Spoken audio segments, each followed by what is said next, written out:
Hi everyone, welcome back to another video from Tech Basics. In this video, I'm gonna be showing you how to log into your UberEats application using your mobile device. Logging into your existing UberEats account using the UberEats app is a straightforward process. So without wasting much of our time, let's dive into the video. First of all, make sure that you download the UberEats application on your mobile device. And once you are done, launch it open. The first interface of UberEats will look like this.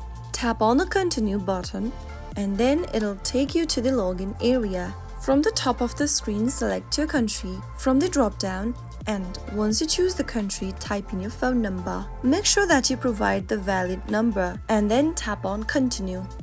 You can also tap on the Continue with Apple, Google or email option if you've previously signed up with using one of those options.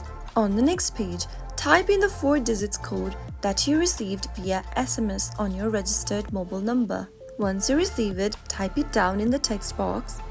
You can also tap on Login with Password option in case you want to log in using your password. After filling in your credential, you will then be able to find yourself in the main homepage. Allow location access for the app and then tap on Continue. And there you have successfully logged in to UberEats. If you found the video to be helpful, go ahead and give us a thumbs up. Don't forget to subscribe to the channel by hitting the subscribe button. Press the notification bell so that you'll never miss another upcoming upload from us. I will be back again in the next video. Thank you for watching.